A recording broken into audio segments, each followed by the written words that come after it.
DIS, we will tell you it's okay. NEY, the rules you must obey. SUCKS, who's the company who treats its fans like shit? DIS, NEY, SUCKS, Disney sucks, Disney sucks, Disney sucks, Disney sucks. Forever will they try to rip us off, off, off. If you see that mouse coming, you better run away. He'll bend you over and stick it to you and tell you, have a nice day. Disney sucks, Disney sucks, Disney sucks, Disney sucks. Forever will they make their movies suck, suck, suck. If you want to get them back, there's one thing we can do. Hit them in their wallet screaming FUCKU. R2, do you copy? R2, activate elevator. 311 step more. Come in.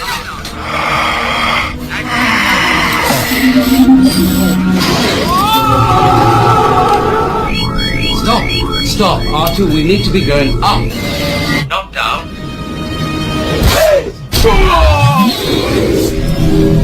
Now, that's better.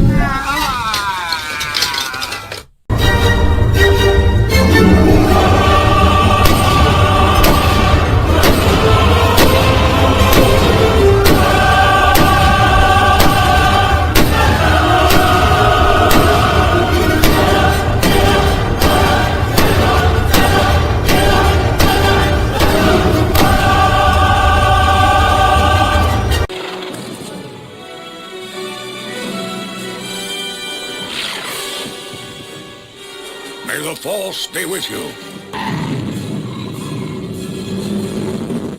Sir, the Resistance cruiser is preparing to jump to light speed. It's empty. They're just trying to pull our attention away. Pathetic. Keep your fire on the transports.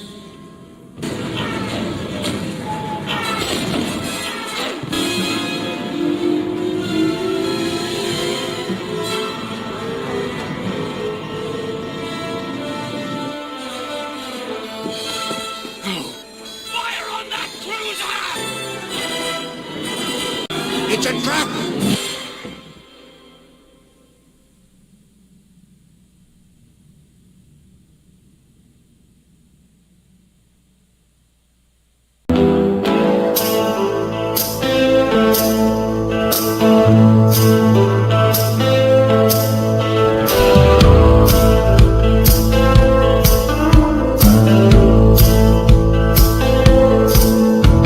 Ships descend with roaring guns.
Welcome to the Friday Nights. I'm Jason Sandberg. Fellas, it was a good week for me at the LCS.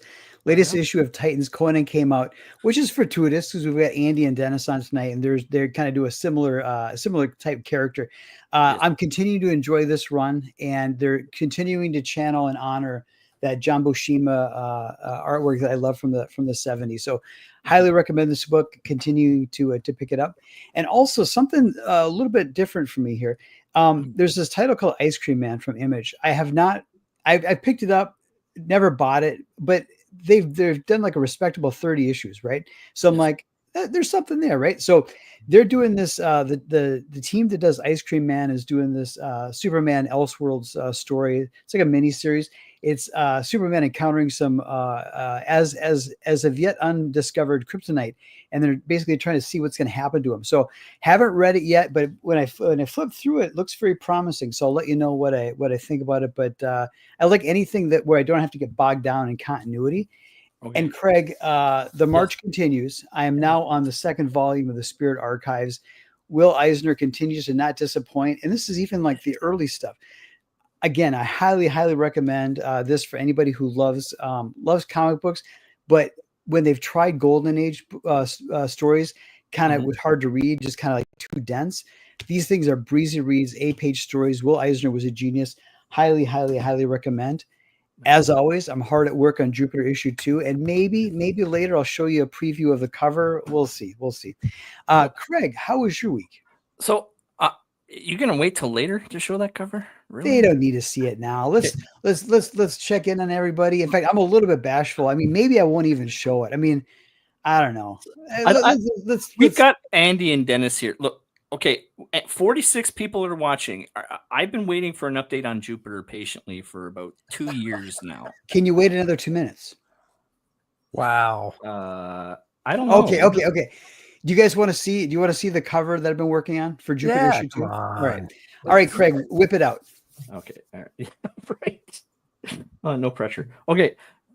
Here we go. There it is. Shazam. That's the cover to issue 2. It's about 2/3 done. I got some more work to do with the dinosaur there. Then I got to color the figures in the foreground.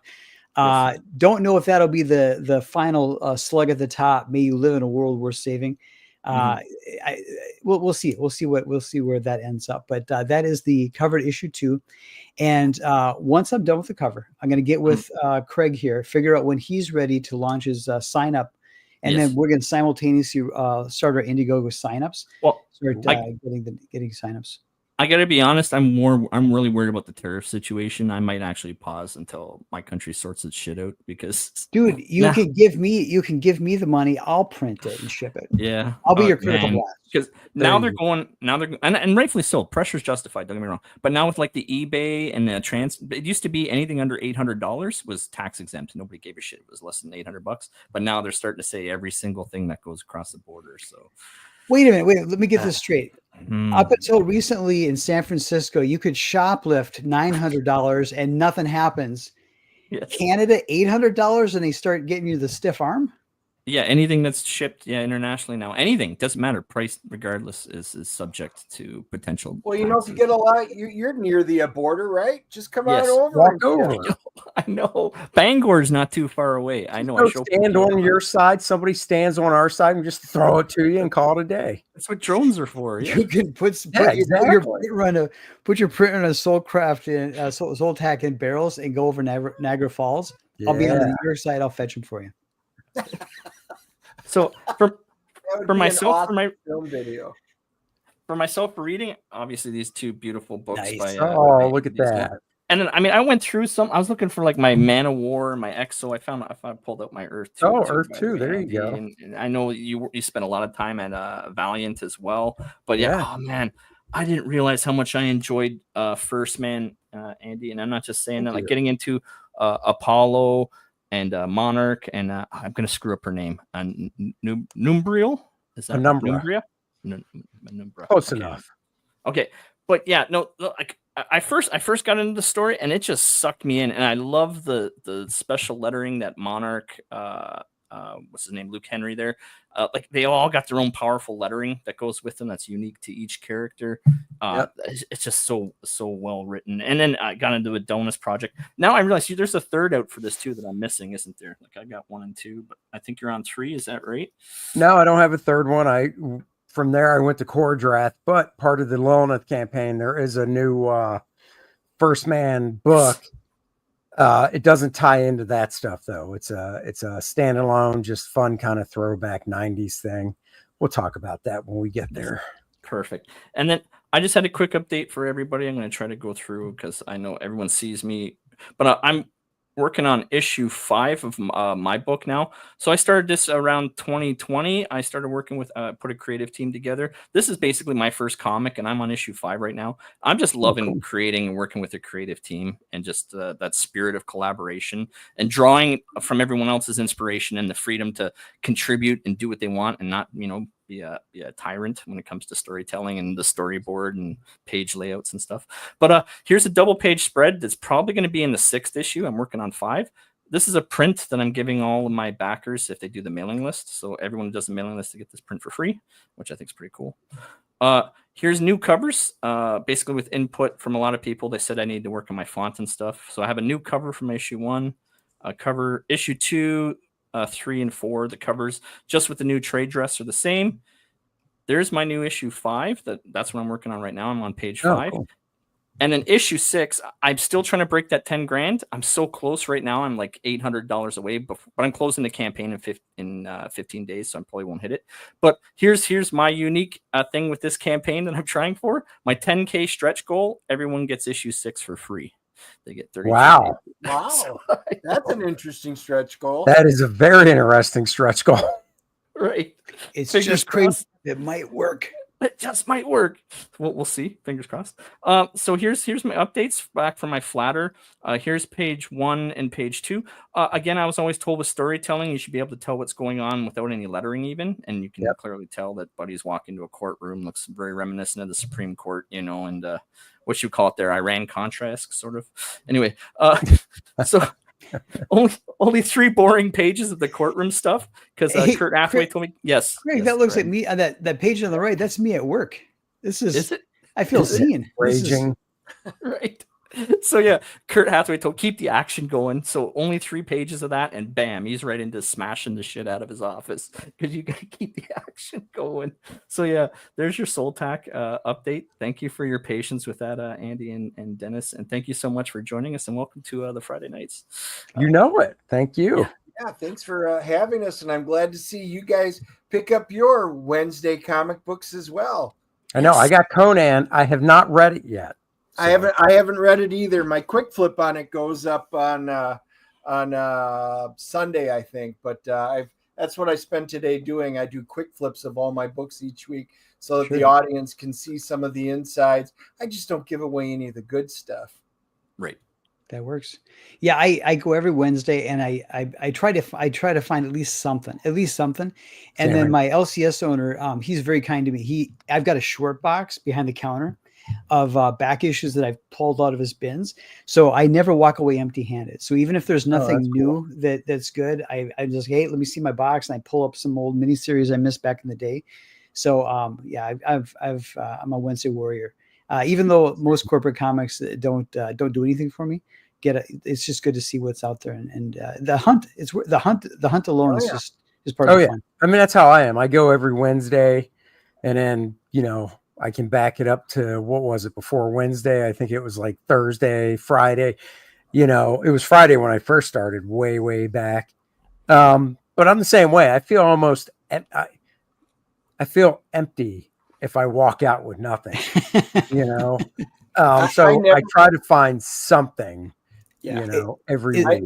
I never have to worry about that. I've got a pull list, so my pull list is massive. Matter of fact, I just went down and whittled it. I think I had like 123 titles on there, and I'm like, well, a lot of these are defunct, so let's just start whittling this down. And then there were a few that I actually dropped. I usually give most of the new ones. I do almost all indie stuff now. I ditched all my Marvel and DC, and I moved all those funds basically into crowdfunding. So every week I'm crowdfunding 1 or 2 or 3 books, and then it's all indie stuff. But you know, yeah, I $50 is about a small week. So there's a lot of good indie stuff out there.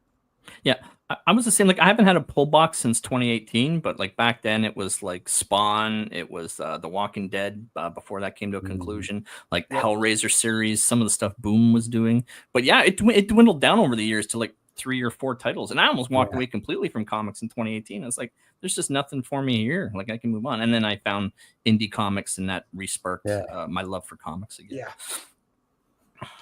So Craig, who's in the chat tonight? Actually, before we do that, can we do the baseline? Oh yeah, the baseline. So Andy and Dennis, what we do is before we get into like the focus of the campaign, we like to take credit, even if it's unearned valor. We like to take credit for any backers you get during the show because it counts. It counts. So right now you're at 272 backers. So I'm gonna put that in the chat as a baseline. And I know you see that funny money, it throws you off. You're like, God, I wish that was yeah, I like where that went. I saw that and I was like, what? Oh, Canada. Never mind. Fellas, in Zimbabwe, everyone's a millionaire. That's right. That's right. So 272 with 18,770. So my goal, I would be over the moon if we get this to 275. And what do you think? 19,000? Is that too ambitious? No, not at all. 275 and 19,000. Let's see if we can do that. See, everyone's watching 58.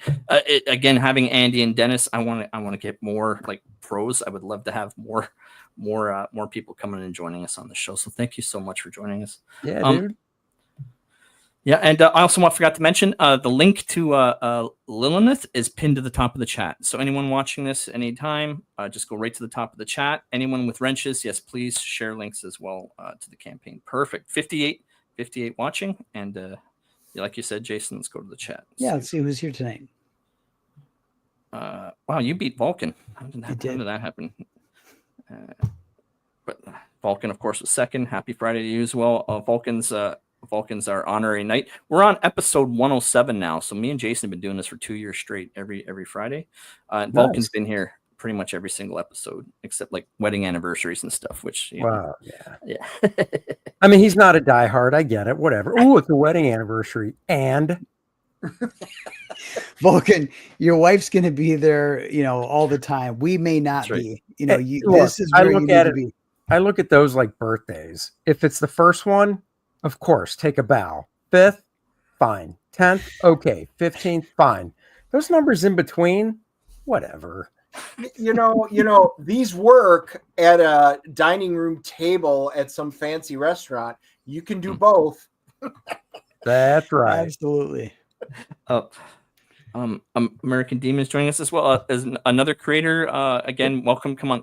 We were supposed to be on our show, and then internet issues. It says Bebop. But next campaign. Please come back. Sorry, you can say something, Chase. So Andy and Dennis, this guy, he was going to be on the show. He got sick, or his girlfriend got sick. We still looked at his campaign, and he got backers. Nice. So that's the power. That's the power of this show. Nice. That's awesome. And here's Dennis's handle again. Please click on that and subscribe. We all love having more subscribers. I got a couple extra today, and I subscribed to a couple more today. And that video, I saw it last week, that Star Wars one. Yes. I love it. I should have just saved it because the song and everything, it was so good. It was very Apocalypse Now almost. Oh, yeah. That and Platoon, kind of rolled into one in Star Wars. Whoever did it was just phenomenal. That's the first time I've seen it. That was really good. Have you guys seen the Schwarzenegger, the Star Wars Episode 5, where it's Schwarzenegger, where they bring in Schwarzenegger? Yeah. I have not seen that one. Craig, maybe as an outro. I don't know. No, it's in my videos. If you go to my channel, it's in my videos. It's great. It's great. All right. And then Craig also found this one where it's Michael J. Fox, Back to the Future. He gets in the DeLorean, and he takes like a wrong turn through space and time, and he ends up in the Terminator world with the Terminator apocalypse. He's got to do a U-turn. I would watch the hell out of that show. That would have been a great movie. The internet entertains. It never runs. It is. Yeah, that's for damn sure. We have Radio Stories Now is joining us. Thank you for joining us as well. Hojo's here. Hey, Hojo. Hail to you as well, Hojo. And then SF Gaming's joining us as well. It says Hail Friday Nights. Hail to you as well, SF Gaming. Thank you for joining us. Crenshaw is in the chat. Crenshaw. Hello.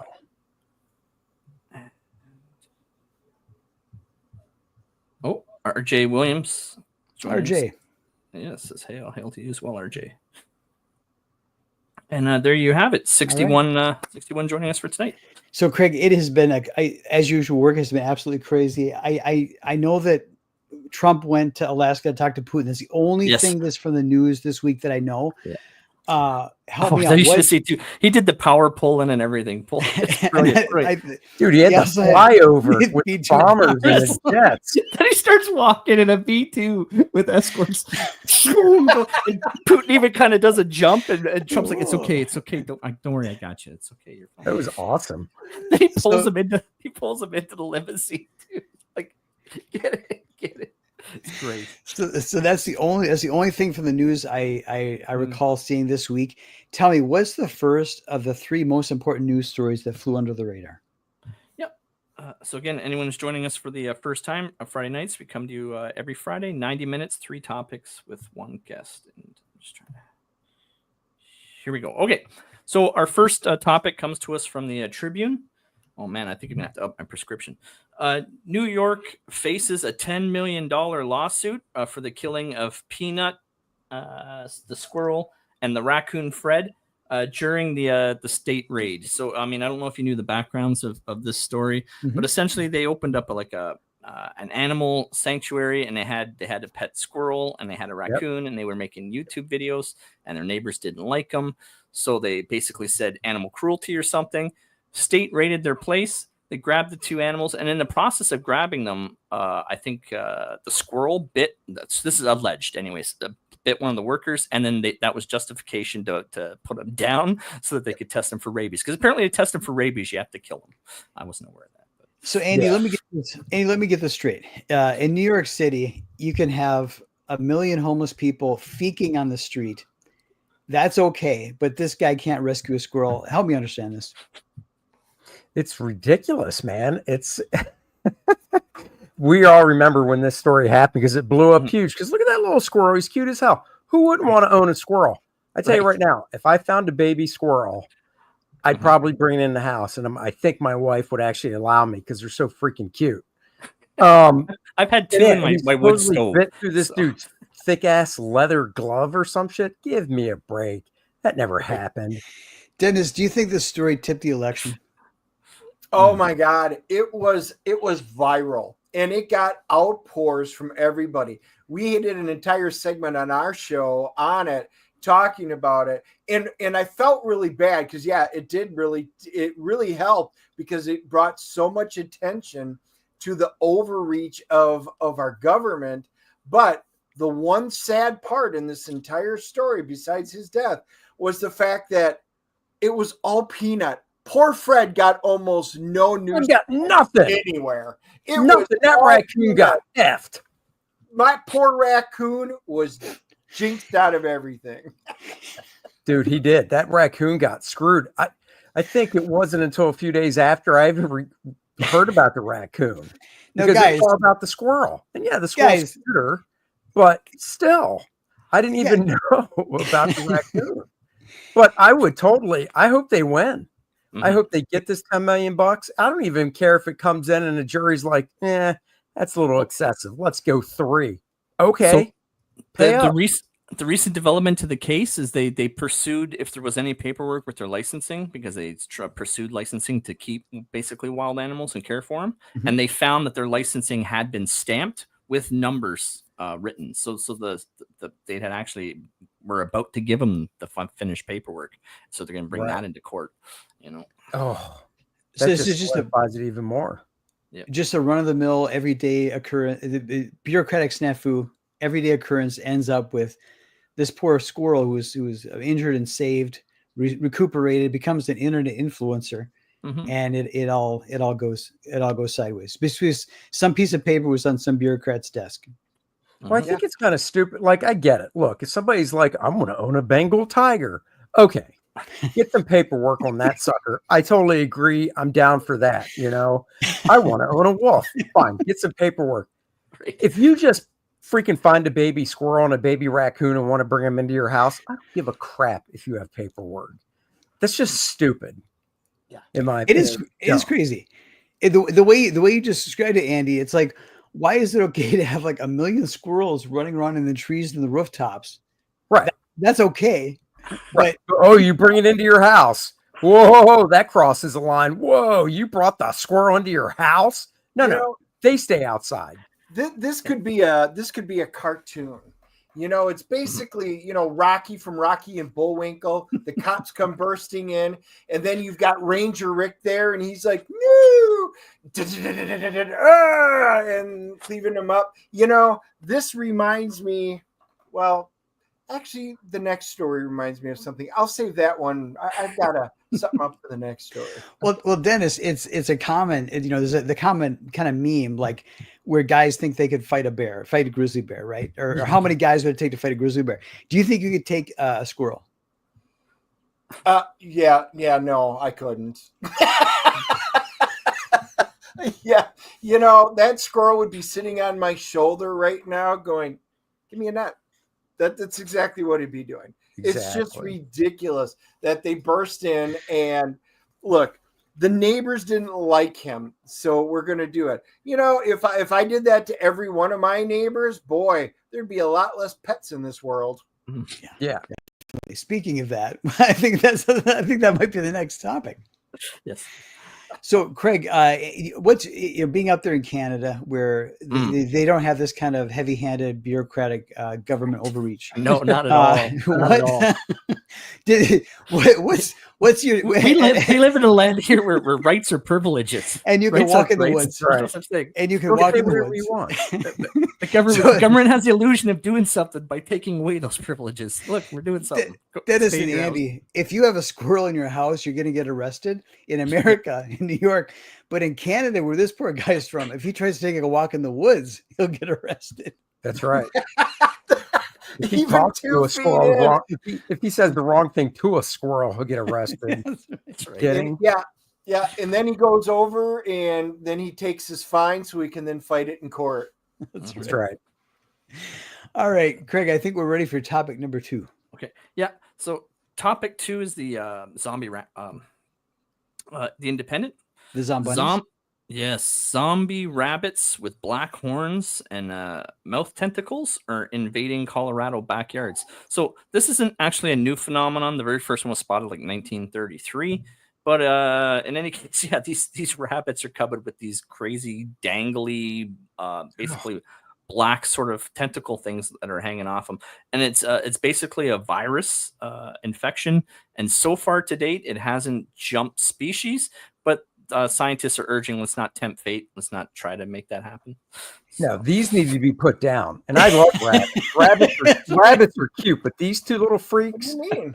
you come across them and you have anything on you that can put it down, a shovel, your shoe. These are pets. You can't do No. that to pets.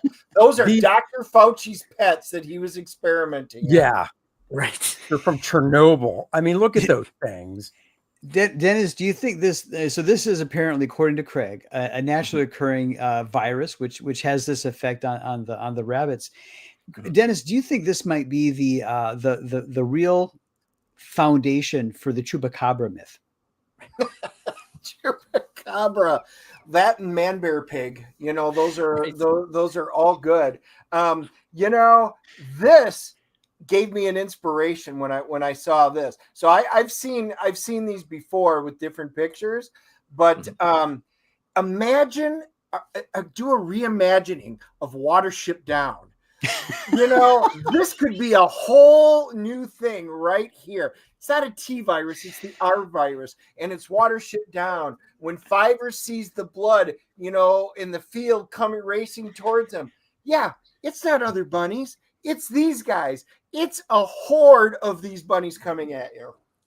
I think that's some serious nightmare fuel that would scar a generation of youngsters, Dennis. That's too much. The original Watership Down I remember seeing when I was very young.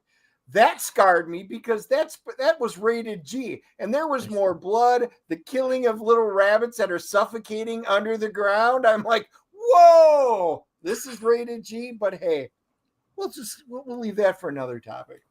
So, Andy, it's often been said that the French will eat anything. They in terms of French cuisine, I mean, they'll eat anything. You think they'd eat this? Yeah, I mean, why not? Just, kill it and cook it up real good. Sure. Some butter and cream.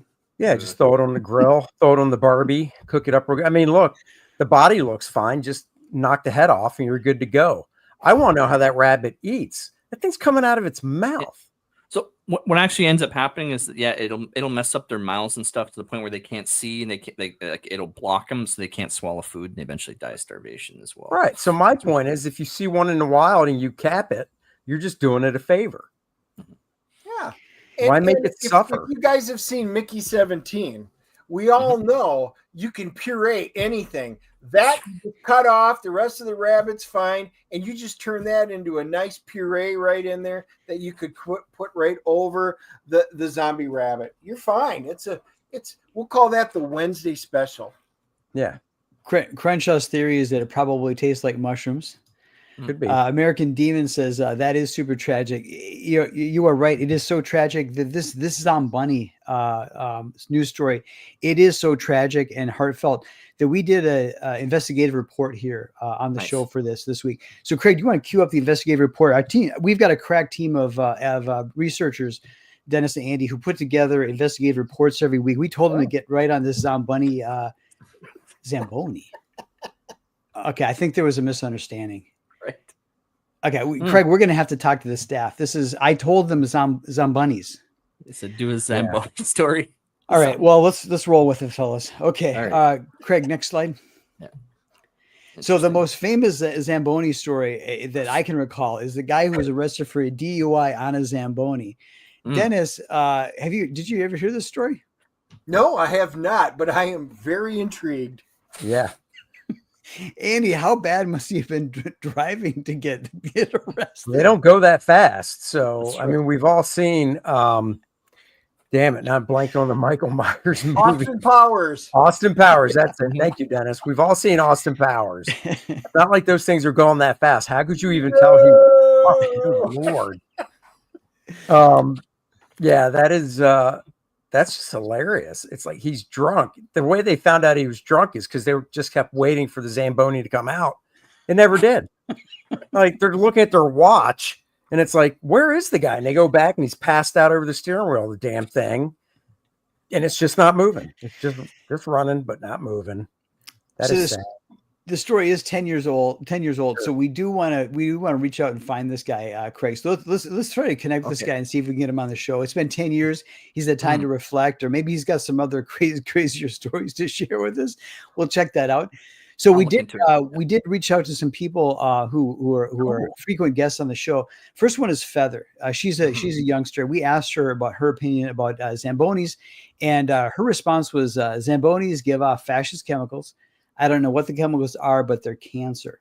That's okay. Feather looks like a meth head, so I don't really care. So Dennis, I think this indicates the younger generation is not they're not trusting Zambonis or Zamboni drivers. Is that well founded or is that misguided? Oh, I think that's well founded. Yeah. If the only license you can get is to drive a Zamboni, then yeah. The reason I don't think your crack reporters are gonna get him, I think that he's done it 3 times. He's done DWIs on the Zamboni 3 times, so it's DZIs maybe, and he's behind bars forever. They locked the key, threw it away, and said no. The last one was a chase down to Mexico, and it took 2.5 months, but they finally caught him at the border. That's right. Wow. Love it. That picture's scary though on fire because the top part is where the person is sitting. Yeah. It'd be different if there was like that was on fire and the bottom was, and the guy's like looking down. That is where the dude sits. So that's That's bad. where he sat. Past That's that. what I meant. Yeah. Right. Craig, how often would you see Humvees that look like that? On fire like this? Yeah. A couple times actually. And that's just going downtown on a weekend. Yeah. All right, we've got another frequent contributor to the show. His name's Blake. Let's bring up Blake. Okay. All right, Dennis and Andy, Blake, he makes his own mead, and we asked him about Zambonis, and he came back with this this kind of poem. I haven't had a chance to read it. Dennis, do you want to take a shot at reading this poem and channel your best Shakespeare, your best oratory, give it the whole Homeric hymn treatment? You want to read us this poem, Dennis? Best Shakespeare. Wow, we'll do it. We'll see what language. Come on, Mr. Renaissance Then Festival. it would You have to can be do this. Old English. Upon the ice where shadows creep, the Zamboni driver stands to keep a vigil 'gainst the frozen giant's might. Norse Titans born of winter's night. With Zambonia's sword he carves the fray. With Jotunheim's cold holds its sway. His engine roars a battle cry against the giants towering high. Each pass renews the realm's bright gleam. A hero born of ice and dream. At dawn, the giants fade to mist. His victory sealed by steering wheel twist. The ice stands firm. His tail is snug. By Zamboni's might, this battle's won. My God, Andy, what do you think about a Zamboni driver taking on frost giants? How epic! I say more power to him. I mean, he's definitely not going to get away fast, so he might as well go right into the fray and see what he can do. If he can just knock one over, he could shave a few off of them. That's for sure. I already know Dennis has a better vocabulary than I do. I wouldn't have made it through that. So. B.A. Turner is popping in. Yes. Aldous Yep. is popping in, and American Demon says, "Wow." Yes. So I think this is a pretty epic poem, and not. I mean, I was expecting them to come back with Blake to mention something about hockey, but I guess you could use a Zamboni's weapon. So peering behind the curtain, did you write that, or did AI have a hand in that? Blake wrote it. Look how happy Blake is. We love Blake. We love Blake. He's jolly by I God. was going to Look say at he him. does. He looks like Santa Claus in the off months. Yeah, he's only 21. But yeah, he's a lot of miles. I think we got Craig. I think we got one more. Let's check out. So Pez, guys, Pez is a frequent contributor to the show. She identifies as a Pez dispenser. Sure. We asked her about Zambonis, and we had no idea that there's like a subcategory of Pez dispensers that are Zambonis. I had no idea. I was this many years old before I found this out. Andy, what do you think of this? It doesn't surprise me. I mean, a friend of mine actually collects Pez dispensers. So if there were Zamboni ones, people are into everything these days. So why not Zambonis? I mean, just listen, Zamboni. I can understand why Pez likes it. She looks adorable, by the way, with that hat on. Good kid. She, a little scary. I don't know if I'd bring that home to mom or not. But she's a good little kid. We young think she's Andy going to get might straightened not out. Want to. Yeah. Hopefully she does get straightened out. Right. Yeah. I mean, sure. Why not? At least you can just flip it up. Little Pez pops out. Hopefully they're all like blue or white, so they go with the theme of the ice. That would be nice. Definitely. Dennis, do you have any favorite novelty Pez dispensers you've come across in the wild? Yeah, I'm a Star Trek guy, so Okay. I knew it.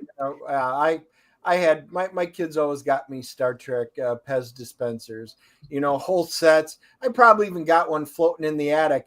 No, they've been there for so long. I don't know if the Pez is any good, the candy, but no, they were always great. I'd get them, pop them, and yep, they were gone. So I had a lot of Star Trek ones. Tell me, in the Star Trek line of Pez dispenser, was there a Gorn?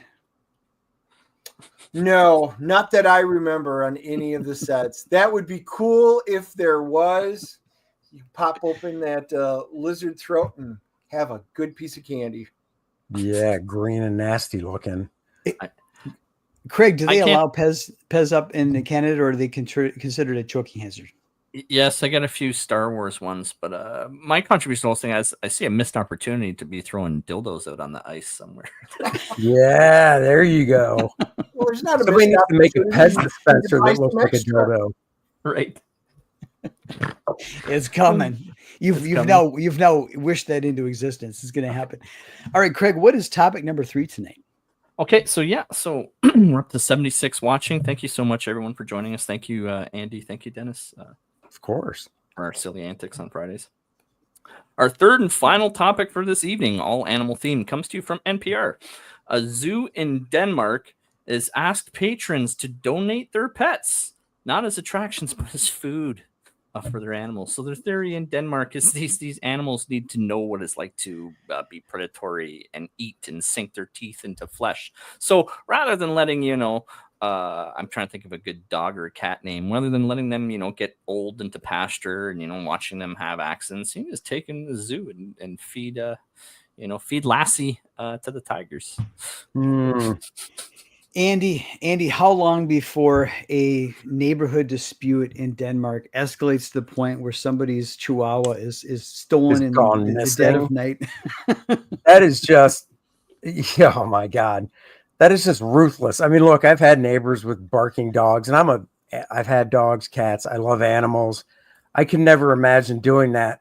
But when I was reading it, I saw like chickens, rabbits, and guinea pigs. Yes. I mean, at that point, those aren't pets. Those are just animals that you find in the wild and go, here, I found one, eat it. Ship all the zombie ones over there. Yeah. Right. I mean, the zombie rabbits. 2 birds with one stone. The tigers aren't going to care. They tear right through it. Dennis, this is another modern example of the slippery slope, wherein we start with pets that we don't like and ends up being relatives we don't like. Yeah, no, I could see that. I mean, I was in Denmark that one time, and I remember this poor kid walked up and he said, "Mommy, what are you doing with our golden retriever? Don't worry, Rusty's going in." Mommy, why is Rusty inside the anaconda? Whoa. His name's not Rusty anymore. It's Lumpy. You need to get the name right. He's no longer ours. Okay. Well, Mommy, can we do that with Aunt Rose then? Yes. After what she said, Aunt Rose is next. That is what I see happening. It's right there in front of us. Craig, I think you've got medical assistance in dying up in Canada. Yes, we do. Is this how that started up there? It's like our third most popular way to die now in our country, somehow, surprisingly. Sorry, kind of lost in my train of thought. That's insane. Struggling to pay your bills and find a job. Have you thought about killing yourself? Have you thought about donating yourself to animals out in Denmark that could use a meal? What was that movie that Tom Cruise was in back in the 90s where I think he was the cop, and basically they could see in the future if somebody might. Yes. What was it? Minority Report. Minority Report. Okay, I actually should have just said that because that's what I thought it was. So maybe this is actually a trap where if somebody comes up with animals to want to give and go, here, can I even be the one that feed them? It's just the rest of the guy because he's a psychopath. It's like he's a sociopath. We know it. Look what he's doing. He's a killer. We'll find bodies on his land, and if we don't, we know he's going down that road. Just lock him up now. It's Denmark's most popular hidden camera show. Are you a sociopath? Right. Exactly. Are you a sociopath? You show up with the chickens and the rabbits and guinea pigs. It's like, lock that guy up. Craig Hansen jumps out because the whole catch a predator is not working over here anymore. So he jumps out. He's like, well, did you know you're on TV right now? You're being filmed because you want to feed perfectly good animal pets to tigers. You could have Jean-Claude Van Damme being like the zookeeper, the guy who lets everybody in. Here, put the pet in there. Put your pet in there. Whoa. I didn't say that's my pet. That's my neighbor's pet. I can't stand him. He wakes me up every morning. Just saying, that would be a good show. Yeah. Crenshaw was asking, does it have to prove it's his pet? It's like, well, you're allowed to have 4 years, so I'd say pick wisely. Yeah. Oh God. I think this is just maybe it's a sign of our urbanization. Yeah, I know 100 some years ago, people would have animals on the farm and It's just at some point you dispatch them. Or I think I definitely don't think this is. It's just maybe it's a sign of like how much we've evolved, or maybe we've gotten weaker. I don't know. If you're a zoo and you seriously can't feed your animals in the zoo, it sounds to me like you need to ship those animals back to where they came from and not have a freaking zoo anymore. How's that? Or what are you doing with the entrance money? Yeah. You know? Yeah. Dennis, does the zoo need an audit? An audit? Yeah. At least the one thing we know now how Denmark did get rid of their homeless population. That's right. Right. The streets are so clean. There's no homeless. There sure isn't. Why does Yep. that tiger have a pant leg hanging out of its mouth? It's the model of socialism. Right? I'm just saying, there's no homeless, and now there's no pet. There's no homeless pets running around wild. Yeah. American Demon says, yeah, you can't feed your animal you chose to have. It's your problem. Exactly. And Vulcan says, I'll take it. All right, Craig. Yes. This I feel informed now. I feel much more informed than I was at the beginning of the show. These are definitely news stories that the big government and big media try to suppress. I'm glad that we were able to bring them to light and do some analysis. Yep. But now let's look at the campaign and have our guys talk about the campaign. Before we fire up the campaign, we have 79 joining us as well as Andy and Dennis tonight, and I have the trailer to fire up. So here is for 80. Now we have 80 watching. Here is the trailer for Lilineth, Infernal Conflict.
Very cool. Very cool. Awesome. Before we dig into the campaign, American Demon wants to know what that tune was. You guys, can you guys point him in a direction?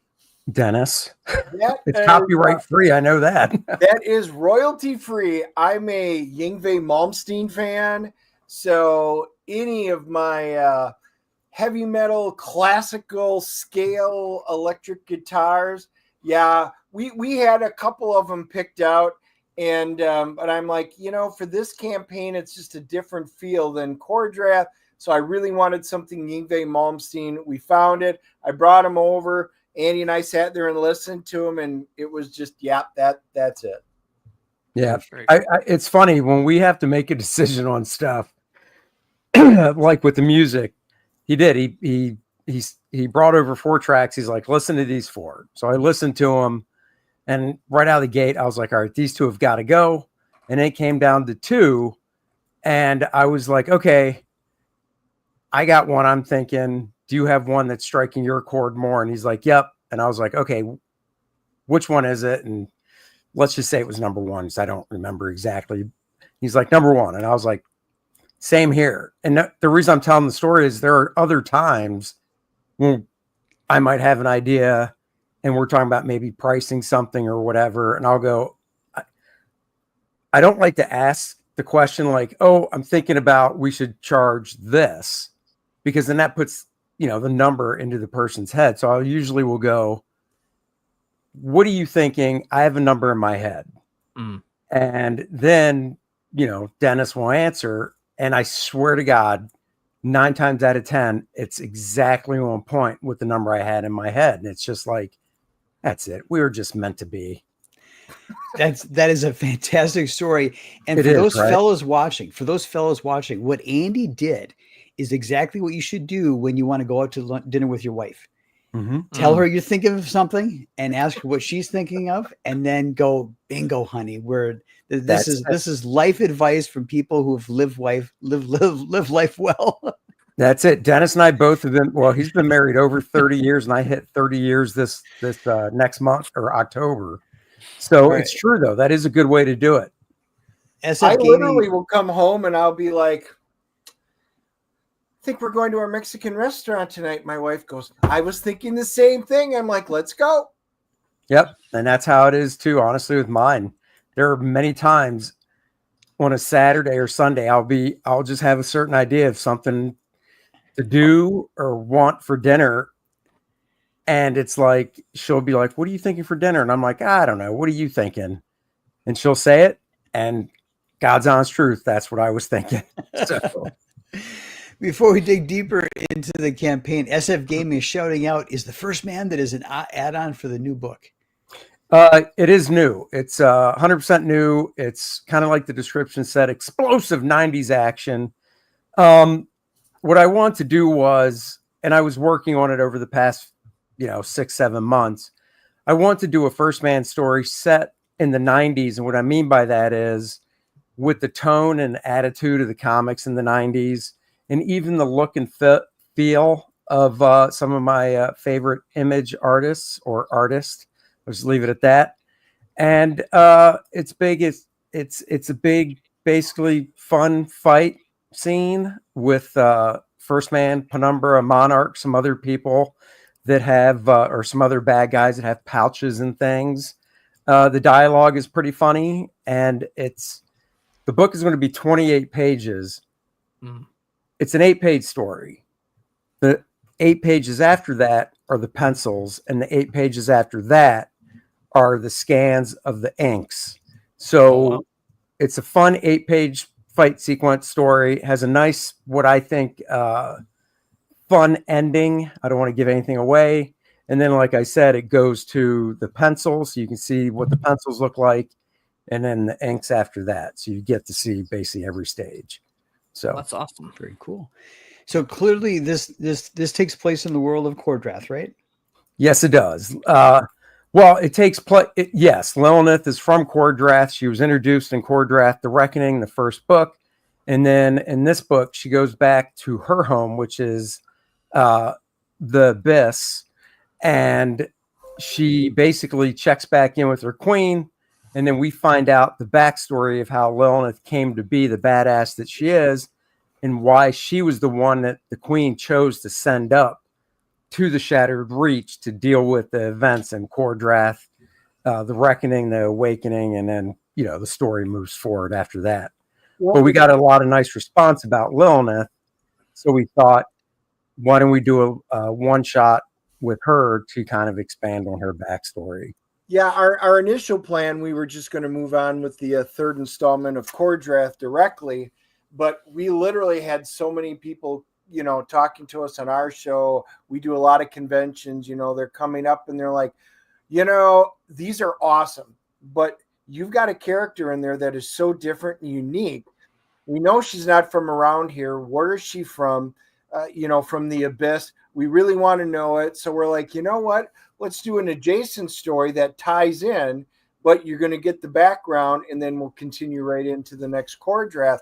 But it really will fill in some great stuff. So, the fans asked for it, so we decided to go ahead and go that route instead. So we took a slight detour, but yep, this is just another part in the Shattered Reach stories that we've got going on. So this graphic novel just picks up there. I think there's an appetite for some of these one shots where they know the character, but it's disconnected from like your main story. I think it's good because I think there's been in the last 20 some odd years, there's been too much decompressed storytelling. So I think it's refreshing. It's a jolt if you get just a standalone OGN or a standalone one shot. I think it's a breath of fresh air. Yeah, decompressed storytelling is definitely not something that we do. One question I did want to ask, I'll get back to that first. This picture here says there's only 100. Are they all those already gone? That's my first. No, they're not gone yet. So I that think is 57 are sold when we started. So yeah, of this show. That is the Lilineth Retro Newsprint edition. So it's the same, obviously, book, but the interior, it's going to be printed on newsprint. The colors are going to be totally different, kind of like the cover, and then the couple sample pages you see laid out next to it. The colors are simpler, flatter, kind of like what comics look like in the mid 70s, early 80s. That's the stuff I grew up reading, Dennis grew up reading, and I've always wanted to. I mean, I was lucky enough when I broke into the industry in 91 that my first jobs were printed on newsprint and flat color. So I did get to experience it, but not with anything that I created. So we just thought this would be something fun to do, something different. It has its own cover that's not going to be on any of the other books. It's signed and numbered, and it comes with a certificate of authenticity as well. So it looks like Vulcan backed. Thank you, Vulcan. Thank you. It's like 13 of these left or something to that effect. There were 100 available, and 57 were gone when we started. So you know, they are going pretty well. It's the first time we've offered anything super limited like that. We've had like virgin black and white covers, like only in a box and stuff, but we've never had anything signed and numbered like that before. So this is a first. SF Gaming says he grabbed Andy's cover and a First Man. Nice. That looks like we're picking up some backers here. Thank you. I backed. Thank you. And then Justin Belmont is showing up. What's up? The new dad, Justin Belmont, is kind of late for him to be up. He's a worn out dad, but it's always good to see you, Justin. Yeah, congratulations. Yeah, that cover is lit. I love it. Thank you. That is the main cover by me. And then Christopher Lythwood, otherwise known as Tart Ninja on X, is the colorist. Yes. Beautiful work. He's doing a great job. And then that is the homage cover to Vampirella #1. That just, you know, we always like to do an homage cover on the campaigns. And for this one didn't strike me right. Like I was thinking of different, you know, female-led books, Red Sonja, stuff like that. And then it just hit me. Vampirella #1. That's the perfect cover to do a homage of for this book. And it was so funny. We were talking about how we think alike. And he messaged me and he goes, dude, you around? I'm like, yeah. So we called. He goes, I've got this idea for the homage cover. And I was like, well, we know it's not going to be Conan. And he goes, take a guess what it's going to be. And I went, I don't know, Vampirella. And he goes, Vampirella #1. Here is coming. You know it. Right. Nice. hey, brilliant minds think alike. You know? That's right. Yes. And then Dennis and I do too. So the broken clock is right twice a day. That's right. You know, I had my mind made. I was like, okay, I'm going to grab that cover, no problem. And then you had to throw a John Malin cover in there. Yeah, I did. Or I should say, yeah, we did. Yeah, I mean, John was great. Knocked it out of the park. Yeah, he got to draw all three of the ladies, so Lilineth, and then two new characters, and then I gave him the big bad guy of the story, Demon Lord Vixarion, to draw, and then on my cover is basically his general of the army is who Lilineth is fighting on mine. So yeah, I mean, he did a fantastic job. I've been a fan of John's stuff since Thunderbolts and Cable, and actually before that, Youngblood that he did. So yes, it was just, yeah. It's nice to go full circle like that. Yeah. I just, you know, I never asked him, but I know he works digitally now. So I'm assuming he did this digitally.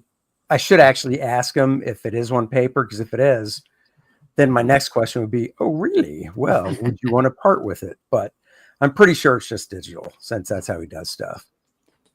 I guess I should ask, though. I could be wrong. Beautiful. And then you have preview pages. Yeah, so these are the first 3. I wish I could make that spread larger, but if you've dealt with IndieGoGo, that's as wide as it will go. So that's the biggest I can do it. That's insane. How long does it take you to pencil and ink that? That spread probably took 4.5 days. Okay, yeah. Oh my god. Yep. And I mean, it's chunks. I don't have the stamina I used to, guys. I don't mind saying it. I'm aging, and it's just not there as much as it was. Aren't we all? Yeah. I mean, maybe back 20 years ago or so, it wouldn't have taken as long, but it's just, for me, doing something like that, I have to just work on sections of it and then kind of step away for, half hour, 45 minutes, and then come back to it kind of fresh eyed and work on it some more. Really takes a toll on your body to basically put yourself in those positions and basically put your blood pressure and, you know what I mean? To basically do Oh, that. no, it does. I mean, one of the things that Joe Kubert used to say, and was the founder of the Joe Kubert School where I went, Joe would honestly say, he'd go, look, it's very important, guys, that you get up, try to get up like once an hour and walk around, get the blood flowing and stuff. It's not good to just sit on your butt for, 8 hours straight. And I've done it, literally sat down, just want to power through something because I know how my attention span is. And I know when I get hyper focused on something, I just want to keep working. So I've skipped meals and just powered through. But I also know I gotta not do that because it's not really good for you. So, Andy, when you're working, do you have a couple pages in progress where some are thumbnails, or do you complete page? Complete page. I can't do that because I get sidetracked to it. Okay. And I also work in order. I don't work out of order because I want to take the good with the bad. And I don't mean that in like, oh my God, there's bad parts of the story, but there are pages that are harder and there are pages that are easier. Sure. So I'd rather work in order. And 9 times out of 10, after doing like, say, that 2-page spread, I just finished page 4 yesterday. Page 4 was more of, it was a lighter, easier, more open page to do. So I find that working in order, you do have a nice rhythm and balance through compared to, some friends of mine that will, do like splash pages first or 2-page spreads first, or they will do the easy stuff first. And if I was going to do anything, I would probably want to knock out the hard stuff. But for me, I can't, like, obviously I could read that 2-page spread and go, okay, this is going to be a ball buster. It's going to take a while. But there are other pages that I might read and go, oh, this isn't going to be that bad. And then once I get into it, my mind starts thinking of different ways to try and do things. And the next thing I know, it's taken longer than I thought because I have the time now to be able to do that compared to when I was under the deadline pressure working on a monthly book. And then I go, oh, this page actually, it wasn't like that it was harder. It just took longer because I was thinking of different ways to do things. I mean, there are pages that I'll have the whole page laid out and then I'll get a better idea for like a panel and I'll take out a new piece of paper because I work straight to the board. I don't work on like, I know some guys work on like copy paper for a layout and then trace it off to the Bristol. I just work straight to the Bristol board. So I'll get another idea for a panel. I'll pull out a new piece of Bristol, light box off the panel shape, sketch it out to the exact same stage. And if I like it better, I'll cut out the old panel, cut out the new one and just tape it up through the back. Nice. Because I love seeing whiteout on pages. Yep. I love seeing, that cutout panel thing. I was just saying, Joe Kubert, basically taught that at school. Like, oh yeah, because once again, way before digital stuff, he was like, oh, if you screw up a panel, no big deal. Cut the panel out, lay the paper down on the new Bristol, outline inside the panel, lift it up, cut that new panel out. It'll fit right in, tape it on the back. You're good to go. Now with digital stuff, I could just keep them separate, make 2 scans and just bring it together in Photoshop. But I really like looking at the original complete. And if there's a cutout on it or even a paste up, I don't care. I just think it looks cool, you know, on the original art. I've got a Joe Kubert piece hanging up in my office where there's a close up of a woman's face, and he apparently either didn't like the mouth that he drew or messed it up, because you can see the paste up of a piece of Bristol over top of just her mouth with a new one drawn. And I love shit like that. That's awesome. That's awesome. Very cool. So something I can ask your audience, that 2-page spread there. Yes. It was brought up, and I wish we could make it bigger, but we've had a number of people on a couple of the different shows we were doing. They said they would love that as a poster. You guys in your audience, because you got a different audience than what we do, does that look like it would be an awesome poster or not? Yeah. I think so. Yes. Yeah. It's something we're playing with. So yeah, so if you're watching, we have 95 people watching live. If you're able to get in the chat, just shout out poster if you think you'd like to see it as a poster. Yeah. Some people are on different platforms. Oh, Vulcan says yes. Yes. Yeah, I would totally put that on my wall. I've been putting the same Spawn and Darkness posters on my wall since like 1996. Every house I move into, those same posters go right back up. Yeah, I mean, I do the same thing. We've been in this house for over a decade now, but the same stuff has been in the previous house and stuff as well. So, you know, and yeah, there's the limited edition one.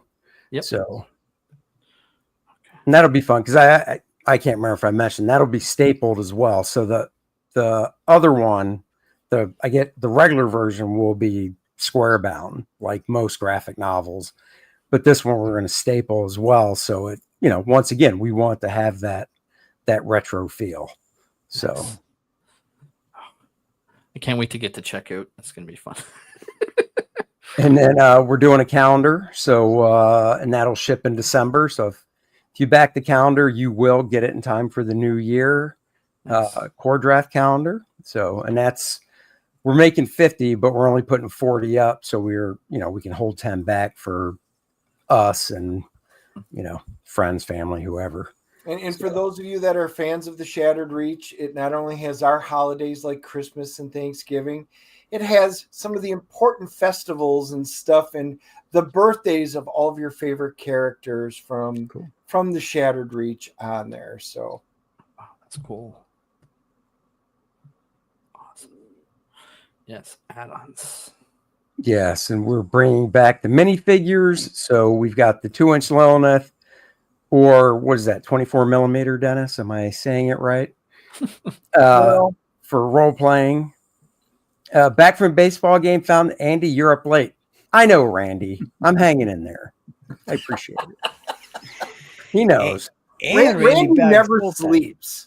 I know, Randy never sleeps. All the time. Yeah, so we're doing a 2-inch and 5-inch Lilineth figure. We're also doing the core draft figure that we did on the previous campaign, which is an add-on as well. We just didn't, post.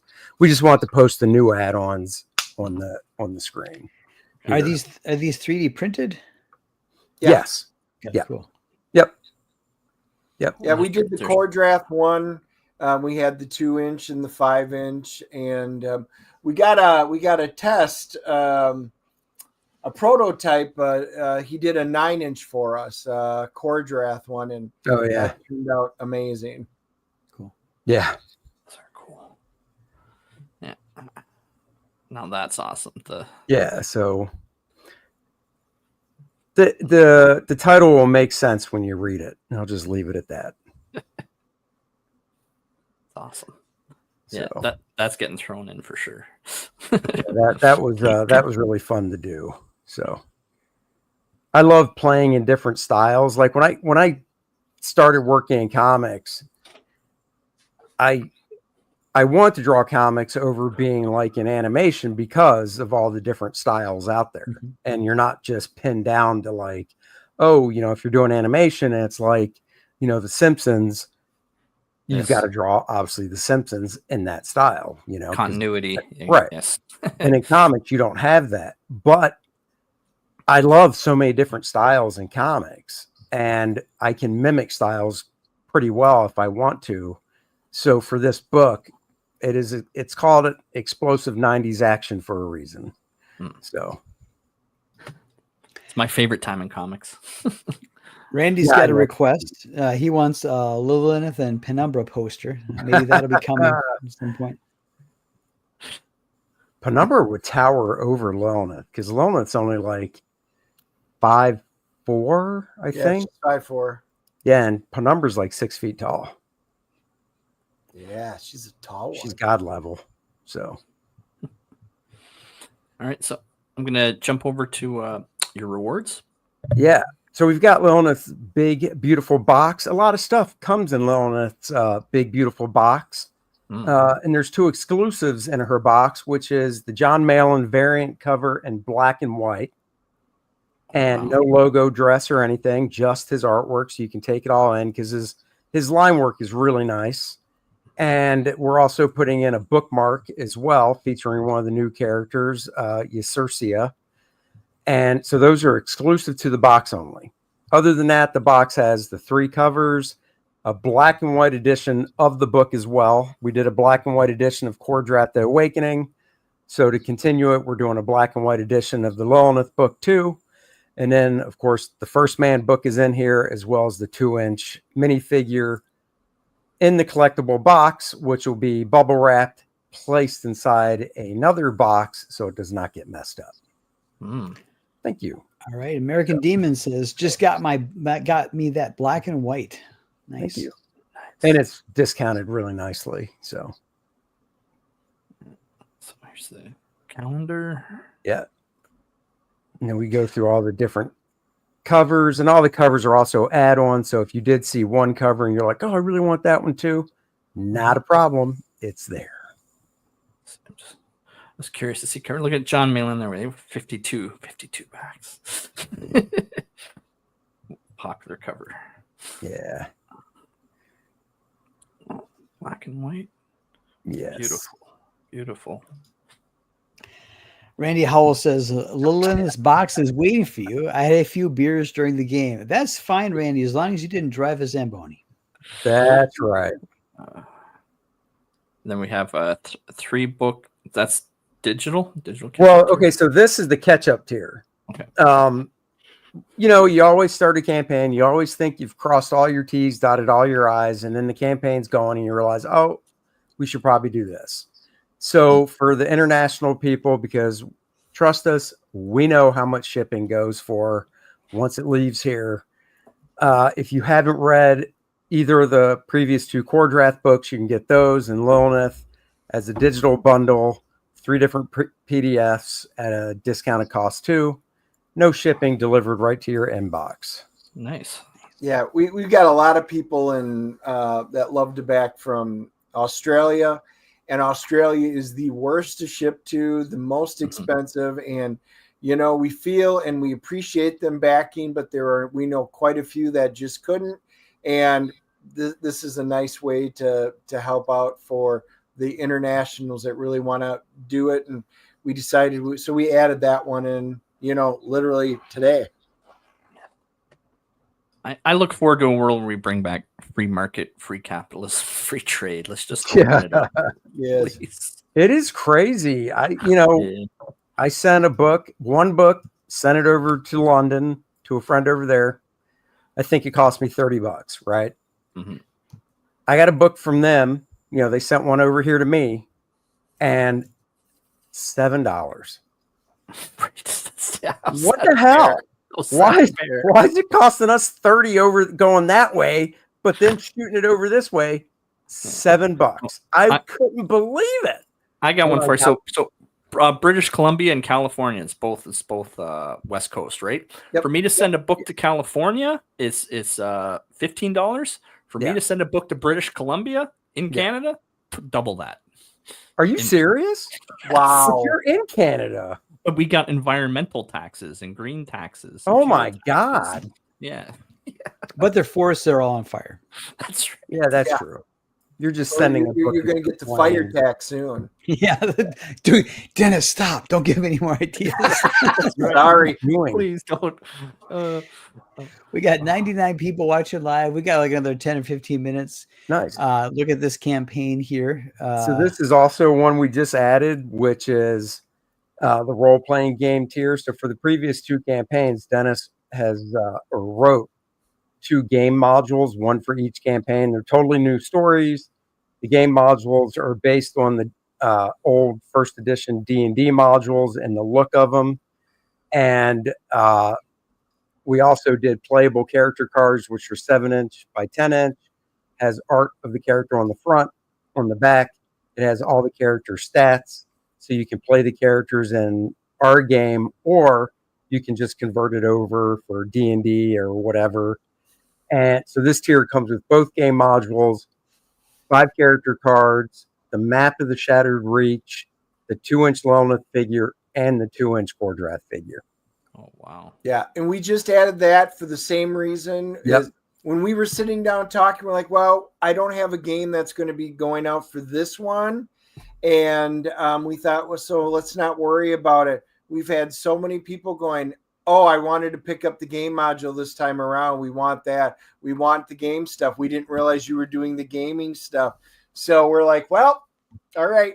So we just put that one in today as well. Yes. See, yeah, backer input is essential and vital. Give the people what they want. Yes. That's right. Oh, wow. And then it's basically a 4-book bundle. It's all the, the 3 variant covers, the black and white edition, and all the bundles are discounted some. I always like it when people do that. So, Yeah, I'm itching to back. So, well, thank you. Head sketches. Head sketch. Always bring those. Can if somebody backs it, can they request a specific? Oh yeah, the backer chooses the character. Okay. I usually ask for a list of 3 characters, and then I pick it, so you're still surprised. However, I've had a few backers just go, "Well, I really want this character," and I'm easy. I'm like, "That's fine." I mean, I like surprises. I like surprising people. But if a backer's like, I really want this character, then it's like, that's cool, man. You're the customer. I'll draw it. Wow. Andy, in your long career, have you ever punked a fan by doing a sketch of the Invisible Woman as a blank sheet of paper? I should, but no, I've not done that. I would feel bad if I did that. So then behind your back you pull out the real one, but you'd have them going. You'd have them going. Right. We have 105 people watching live. We've got about 10, 15 minutes left of the show. Let's see if we can get to 107 viewers. Craig, are you going to, did you take your screen down so you can back? That's right. I did. All right. Looking forward to seeing what happens there. So Dennis and Andy, when you're done with this project, when is the next, what do you have in the pipeline after this project? Oh, it'd be Kordrath Volume 3. Very good. Yeah. Yeah. And in terms of a timeline, when do you see that happening? Well, I mean, this one is supposed to ship in July of next year.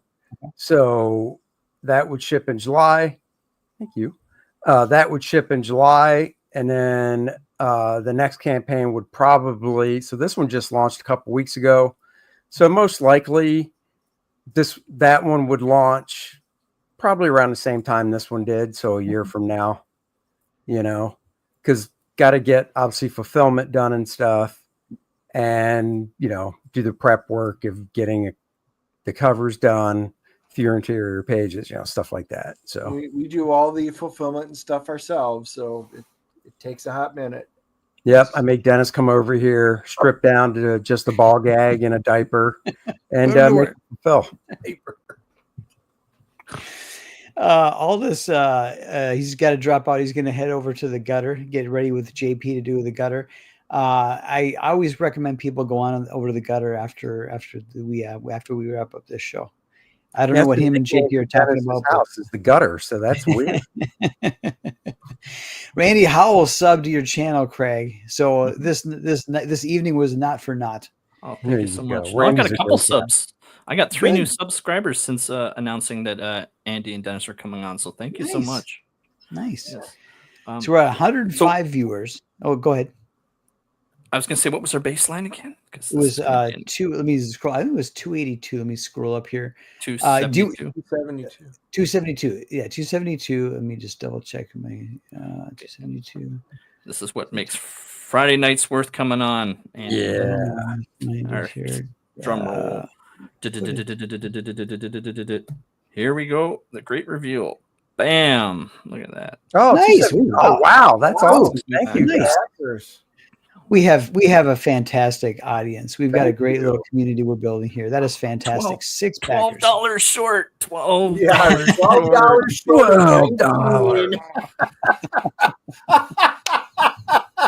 You know, if somebody has deep pockets out there, just saying the very last tier is the one that people want. Not only all the way down to that last one. I saw that and I laughed. Yeah, why didn't I bring that? Yeah, just go all the way down. I thought about it. John's Law Box is popping in, and our favorite friend, the K-pop's popping in to say hi. Yeah, this is now what you really want is you really want that last tier because you get everything. Okay, you get Lilineth's big beautiful box, crammed full of all that great stuff, plus the limited edition retro book, plus the limited edition calendar, plus both Core Draft 2 5-inch figures, the Lilineth 5-inch figure, any stretch goals. You get it all. More importantly, we will show up at your front door, knock, knock, knock. You open it, you see those 2 smiley faces. Dennis won't have sleeves, guaranteed. I will, guaranteed. We present you with the book. We take you out to a fine dining dinner wherever you want to go. Not fast food, though. Right. And then we could go out and party after that because we're getting a hotel room. We're just not going to drop the books, take you to dinner, and leave. All right. I sincerely hope that there's some zoologists who's studying penguins right now in Antarctica who backs at this tier. I would love to see that. Well, happen. it's continental United States. We knew somebody would do that. So we did continental U.S. only. Okay. All right. You know you can hit the I-95 and cross the border and you drive like 20 minutes. You're at my house. Well, we also did say that if anybody in Canada that was like pretty much right over the border, not super far, we would do that as well. Now, if you're talking like Nova Scotia and stuff, no, that's not going to happen. That's way too far up there. Right.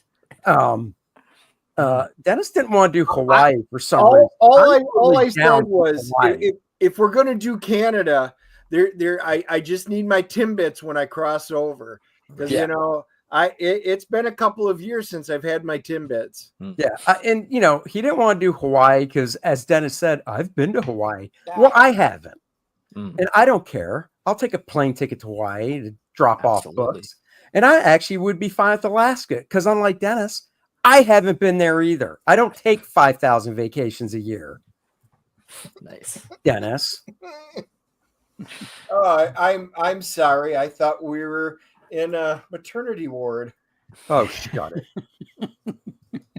No, all right. Now, guys, I'm very proud of our audience, our chat here. You got your 6 backers.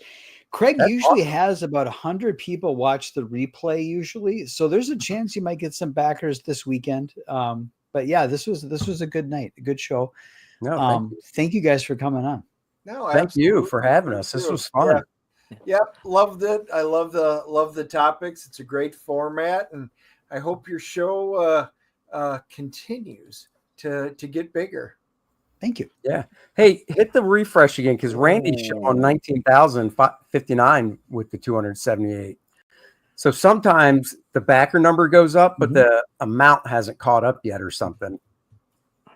Yeah, it says, it's bam. There we go. 19,059. Whoa. It did. Yay. Great fans. Thank you so much. And this is why we do this show. And me and Jason keep coming back every Friday. And we're having fun. And we love doing it. We just love having guests on and having fun with guests on our Friday night. Makes creating worthwhile. This is a great way to kick off the weekend. We have a lot of fun. The chat has a lot of fun. The guests have a lot of fun. So we're doing something right, Craig. We're doing something right. Yes. All right. Andy, I know you've got go ahead. I was going to ask them, is there anything else you want to plug, reference your show, your YouTube, what time it is? Well, we do our DNA show on Wednesday afternoons at 3:30 p.m. Eastern time. Next week, we do have a guest who is a guy I actually went to high school with, who is a professional artist as well. His name is Uko Smith, so we do share the same last name. He's a great cat. Got to sit next to him, actually, when we were in Jersey at Garden State this past year. Yep, so he's our guest next week. Does great watercolor paintings of superheroes and stuff. He's done some sequential work as well, but he does more in realms of commission paintings. So he's our guest. We drop a new movie review every Thursday night or Friday, just depends on when we get it up. And we saw Nobody 2 this week, last night. So you can check out the review for that on either one of our channels. So there you go. Yep. And on my YouTube, thank you. I posted it. It's at Dennis Turner. That's the DNA. I do quick flips of all the books. This week, I actually just posted it today. I do book and record playthroughs. So I just got the new the G.I. Joe. So I always play through the book and record, and you guys get to read it as the record plays, just like when we were kids. So this is the latest one that I got. Thanks, Andy. And I wound up being able to put that one up. But we do full reviews, and I'm a Trekkie. I've got role-playing stuff on there. So, yep, we both have our own channels. We both do different things, but we always come together for the awesome Wednesday DNA show. Cool. There you have it. Oh, so cool. I'm so excited to get these new books. I can't wait. I can't wait to finish reading First Man. Or as a fan of First Man, and I'm breaking into issue 2 now. When do you anticipate revisiting this? I don't know if it's on your schedule, Andy. I mean, it's really not on the schedule. Like I said, I was itching to do something, so that's why I put together the book for this campaign. That, like I said, it's an 8-page story, but it is a 28-page book because I am showing the pencils and the inks for like just fun. I love seeing stuff like that in books. So, getting back to the regular like that. Not quite sure. There is another, there's notes for a third one. So nice. Yeah. And I'm just excited to read this. And then I got to go grab Cord Draft. Is there anywhere that you're selling Cord Draft? Yeah. I mean, if you want to get it, it is on the website right now, corddraft.com. And it's spelled just like the title, KOR-DRATH. So you can get those on the website. We will be adding a tier to the campaign for a catch-up tier for the physical book. So it would be just like the digital one with the Reckoning, the Awakening, and the Lilineth book as physical. But we have to go to our storage unit and count up what we have because we're going to have to put a number on it, because the last thing we want to do is not do that and then oh no, we have to print more, which we didn't think we were going to do it for this campaign. We thought it would just be like a standalone, but we've had so many people going, we just found out about it. We want the first 2. And we're like, oh yeah, I can't think of that. So that we're going to be adding that soon, but yeah, we've got to see how many physical copies we have in order to make that happen. Yep.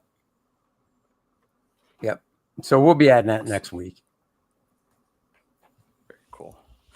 All right, have to check that out.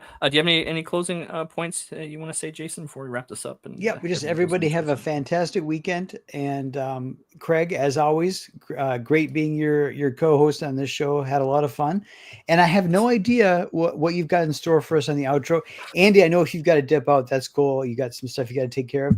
But Dennis, you are in for a wild ride. Craig puts together the greatest. He scours the internet for the. I want to watch it. You're gonna put me on a pedestal now, I'm looking forward to it. He found that awesome Star Wars one, which when he said there was some Star Wars, I was kind of crossing my fingers it was in there, so I was really happy. So I'm really excited about this. Very cool. 110 watching tonight. Awesome. We're still above those numbers, Jason. Yeah, back Lilineth, back First Man, back Choreodrath, Jupiter, Soltac, back independent creators, support independent comics. That's right. Keep this alive, and I hope everyone has a great weekend. Thank you again, Dennis. Thank you again, Andy. Yep. Thank you. Thank you, guys. Mark Longo and his wife, Daniela Bittner, have over 400 animals in their care at P'Nut's Freedom Farm and Animal Sanctuary in Pine City. But they are still grieving the loss of P'Nut the Squirrel and Fred the Raccoon. At the same time, they are working to file multiple lawsuits against nearly 40 individuals and several local and state entities. While some steps forward have now been taken in the legal process, information on older documents may bring something new to the table.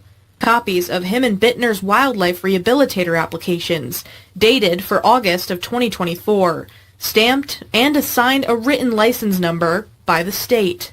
And I've been taking so much heat from the community, from the internet, from the world. Why didn't you get your application done? And here it is in front of the world to see. Read the license number. It's not fake. Our test score is there. Our application is complete. And if it was incomplete, they would have sent it back. So why didn't you send it back if it was incomplete? Or why didn't you approve it and send our licenses if it was? The State Department of Environmental Conservation removed P'Nut and Fred from the Longo home back in October. Less than 24 hours later, the DEC says they euthanized the animals to test for rabies.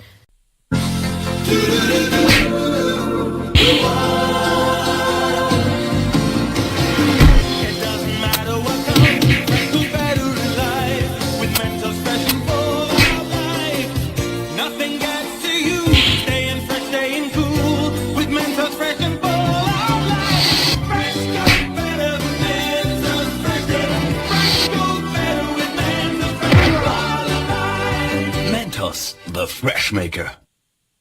There's something funny going on with bunnies in the state of Colorado.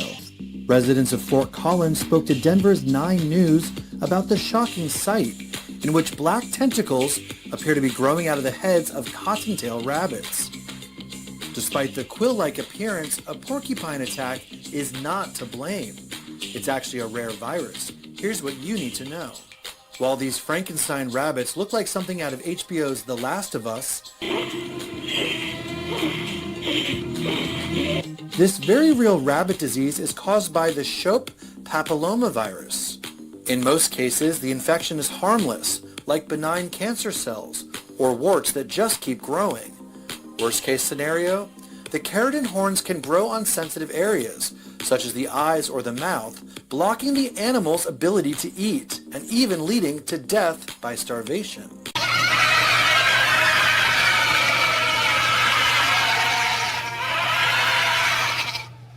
At Aalborg Zoo in northern Denmark, the Circle of Life is getting some help by putting pets on the menu. They're asking for donations of healthy but unwanted chickens, rabbits, guinea pigs and even horses to euthanize before feeding to their predators. I think it's a good thing when you say goodbye to your animals, that it serves a good purpose. If they come to a slaughterhouse where it really smells of death, that is something that horses don't like. No more than 4 animals at a time can be donated by appointment. But the zoo's request has been met with a backlash on social media, prompting them to suspend comments on the post. Animal rights charities are also unhappy. Danish zoos have previously caused controversy for killing so-called excess animals. In 2014, Copenhagen Zoo put down Marius, a healthy 18-month-old giraffe, considered useless for breeding because his genes were too common. In 2019, Odense Zoo euthanized a lioness called Zola because she couldn't get on with a male lion. In both cases, the animals were then dissected in front of live audiences, including children.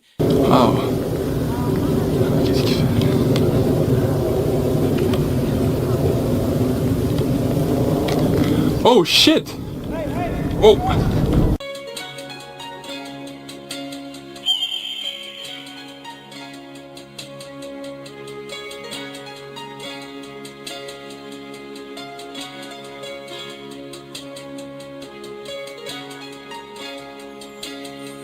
Staying cool with Mentos fresh and full of life.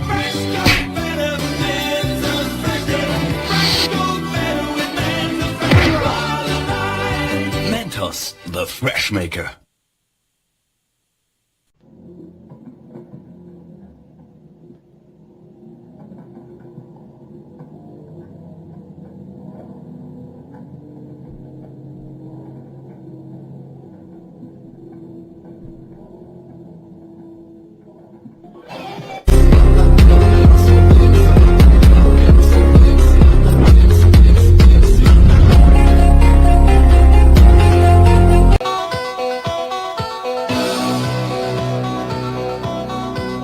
That guy, I don't care how much money he has. Anybody can get a date with Marla Maples. This is my man, Mr. Donald Trump. Good luck. Are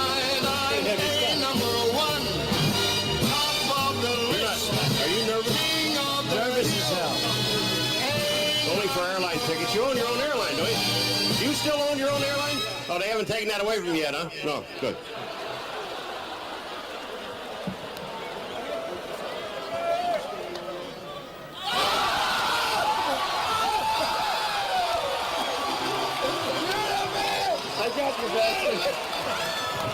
How did you do that? I don't know. I have no idea.